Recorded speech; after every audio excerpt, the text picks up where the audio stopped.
Guinness වාර්තාවක් තිබ්බු Ranil Wickremesinghe වගේ එකපාරට valve ගානක් වැහෙනවා, වෑල් ගානක් ඇරෙනවා. සරත් පොන්සේකා වගේ අයට දීර්ඝ කාලීනව දඬුවම් දුන්නා. පාන නිවෙන්න යනකොට වැඩිපුර දැල් වෙනවා වගේ ඒක කරේ මුන් අපිව තක්කඩි කමෙන් රවට්ටගෙන. හැබැයි මේව කරන්න පුළුවන්කම තිබුණේ මුළුගල මේ ගිය සතියේ පොලිසියට ආව නෙමෙයිනේ. මේ පිරිවර ඇතුළට යන්නේ එක දැකලා තමයි. මුන්ගේ ඔක්කොම ඔලු හොදලි වෙලා අනිත් පැත්තට අරගෙන වොෂින් මැෂින් එකේ දාලා ගන්න කියලාද මේ නාමල් කියන්නේ. මුන්ගේ හොර වැඩ, මුන්ගේ තක්කඩි වැඩ, මුන්ගේ පක්කලි වැඩ ඔක්කොම කරලා තියෙනවා. උන් නිකන් හරි අරුංග මාට්ටුනොත් මුංග මාට්ටු වෙනවා කියලා මුන් දන්නවා.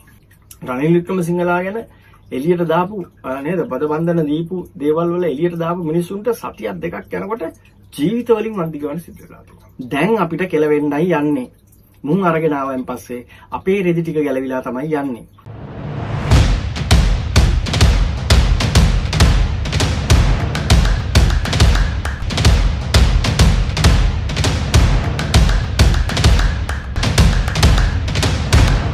අයිබෝන් පූජ්‍ය හම්බන්තොට නෝමල් ස්වාමින් වහන්සේ බණ දේශනා කරන්න පටන් ගන්න තිනවා. ඒ බණ පොඩ්ඩක් අහලම අපි කතාවට යමු. මම සාවි ජිලාවේ නඩුවකට දැන් එකමාරට දැන් යන්න තියෙන හින්දා තමයි වහන්සේට මම මතක් කරේ නඩුවක් ගන්න නිසා. අද හැම බන්ධනාගාරයක්ම පිරිතිරිලා යනවා. ඒක වෙන්න ඕනේ අනිත් පැත්ත. අනිත් පැත්ත. සමහර වෙලාවට ඒක අපි සතුටෙන් කතා කරන්න ඈත් ඉන්නවා. හැබැයි හොරු මිනි මරුවන් මංකොල්ලකරුවන් වැඩි වෙනවා කියන්නේ සමාජයේ අද හැම බන්ධනාගාරයක්ම 700ක් ඉන්න පුළුවන් තැන 3000ක් ඉන්නවා. 1000ක් ඉන්න පුළුවන් තැන 4000ක් ඉන්නවා. 2000ක් ඉන්න පුළුවන් තැන 6000ක් ඉන්න තැනට පරිවර්තනය වෙමින් පවතිනවා. මේ හොඳ කාරණයක් නෙවෙයි. ඒක සමාජයේ දිහා මීට වඩා වෙනස් විදියකට සමාජයේ අභ්‍යන්තරයේ තියෙන ගැටලු පිළිබඳව ආර්ථික ප්‍රශ්න පිළිබඳව මීට වඩා ගැඹුරින් යුතු කාලයක් කියලා අපි විශ්වාස කරනවා. ගැබෑරුන් නෙමෙයි ගැඹුරින් හොදේ. මේ වචනේ පොඩ්ඩක් පැන්න. කොල්ලගේ අතින් නෙමෙයි පූජ්‍ය නේද හම්බන්තොට නෝමල්ද අනේ මම දරුවක් හරි කවන්නේ කියන්නකෝ. ඉතින් දැන් බණ කියන්න පටන් අරගෙන තියෙනවා. මේ බණ කියන්නේ කා උදෙසාද? රටේ සුබසිද්ධිය උදෙසා, රටේ මිනිස්සු පිරිනවනවා, රටේ බන්ධනාගාර වැඩි වෙනවා. අපි කතාවක් තියෙන ඉස්කෝලයක් වහනකොට බන්ධනාගාර කීයක් ඇරෙනවද කියලා කතාවක් වගේ දැන් බණ දේශනා කරන්න පටන් අරගෙන තියෙනවා. මේ බණත් එක්ක අපිට තේරෙන තව කතාවක් තියෙනවා. ඒ තව බණයක් තියෙනවා. අපිට තේරෙන තව බණයක් තියෙනවා. මොකද්ද මේ බණේ? එකක් තමයි මුන්ගේ කාලවල මේ බන්ධනාගාර පිරුණේ කේල්කම් කපුවේ උන්ගේ හොරපොල් කඩපුවේ උන්ගේ එහෙම නැත්නම් මාල කඩපු චේන් කඩපු මේ ඒවත් හොරකම් තමයි. නමුත් සාමාන්‍ය මිනිස්සුන් කියන්නේ ප්‍රභු නෙවෙයි නිර්ප්‍රභු කට්ටිය ගේ තමයි නඩු වැහුවේ බන්ධනාගාරගත වුණේ. ඊට පස්සේ එළියට දැම්මේ ඒවා. ඊට අමතරව අර පොඩි සංදර්ශන මාධ්‍ය සංදර්ශන වගේ තියෙන ඒවා අර මේ ඊයේ පෙරේදා ගිනස් වාර්තාවක් තිබ්බු රනිල් වික්‍රමසිංහ වගේ එකපාරට වෑල් ගානක් වැහෙනවා, වෑල් ගානක් ඇරෙනවා, දවස් දෙකකින් ගෙදර යනවා. ඒ වගේ ඩ්‍රාමා දෙක තුනක් සිද්ධ වුණා. ඊට අරෙන්න සරත් පොන්සේකා වගේ අයට දීර්ඝ කාලීනව දඬුවම් දුන්නා. එතකොට ලහිරු වගේ අයට එහෙම දුන්නා. එතකොට ඌ වගේ ඒ අපේ කොල්ලෝ කෙල්ලන්ට ඒ විදිහට දුන්නා. ඒ කියන්නේ වද බන්ධනයට ලක්විය යුතු අයට ඒක ලස්සනට ක්‍රියාත්මක වුණා. එතකොට දැන් මොකද සිද්ධ වෙලා තියෙන්නේ? දැන් සිද්ධ වෙලා තියෙන්නේ එකපාරට අපි දැක්ක පෞද්ගලික මාස 6 තුළ එකපාරට නේද පාතාලයේ කියන මේ සංවිධානාත්මක අපරාධකාරයෝ එකපාරට වැඩි වෙලා පිස්සුවෙන් වගේ මරා ගන්න. අර පාන නිවෙන්න යනකොට වැඩිපුර දැල් වෙනවා වගේ එකපාරට පිස්සුවෙන් වගේ දඟලන්න පටන් ගත්තා. කමන්ට නේද? ඉක්මනට අහුවෙන්න ඉස්සෙල්ලා ගහගන්න තියෙන මැච් ටික ඔක්කොම ගහගන්න ඕනේ කියන වගේ තත්ත්වයක් ඇති වුණා. ඊට අමතරව ඒ වයින් වාසි ගන්න සමහර අය ඒ පිටින් දාලි වෙලා තමන්ගේ වැඩත් කරගත්තා. ඔයාලා දන්නවනේ මම මේ මොකද්ද කියන්නේ කියලා. ඔය එක එක අය තමන්ටම පිටි තියාගත්ත සීන් තිබ්බේ. ඒ වගේ ඒක තමයි මම මේ කතා කරන්නේ. එතකොට ඒක එකක්.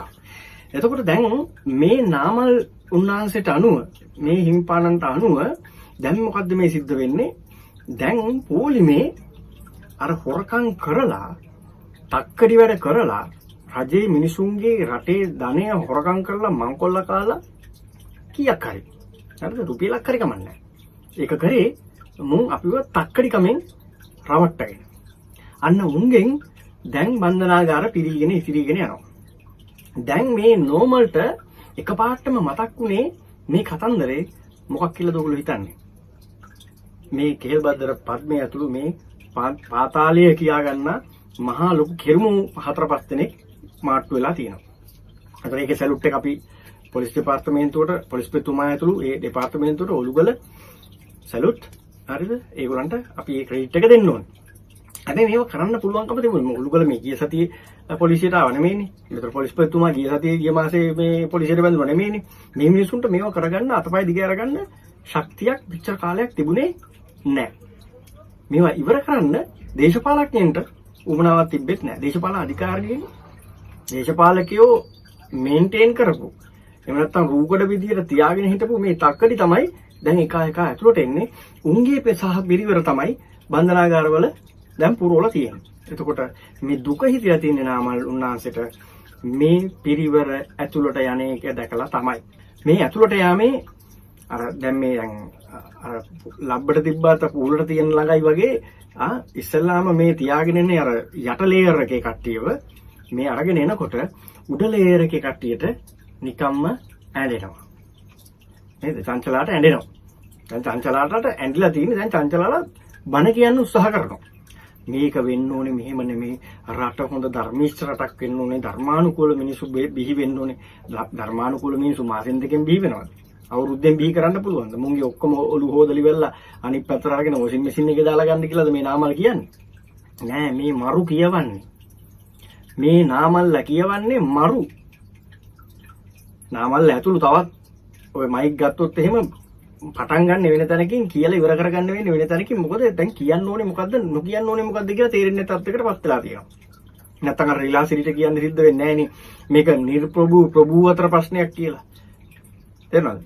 ඒව කිය යුතු දේවල් නෙමෙයි. ඒවා ඔටෝ නිකන් පනිනවා. දැන් මොකද්ද මේ මොන කත්තලාමක් කියා ගන්නද කියලා තේරෙන්නේ නැති ගන්නට මුන්පත් වෙලා තියෙනවා. දැන් මේ කේල්බද්දර පද්මලා ඇතුළු මේ ජොන්ටෝ ටික එළියට ඇවිල්ලා ඉවරලා මේ ඇතුළට ඇවිල්ලා ඉවරලා දැන් වමාරන්න පටන්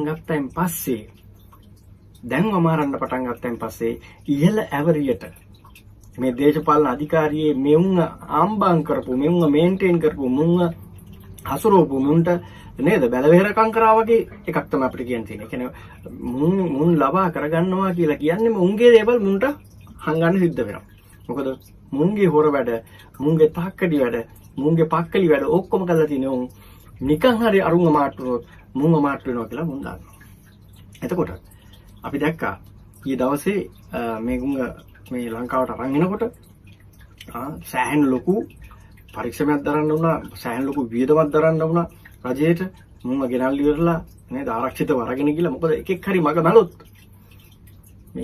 මග මලොත් නැති වෙන්නේ සාක්ෂි. මොකද මේවා වෙලා තියෙනවා. බොහෝම දේවල් වෙලා තියෙනවා.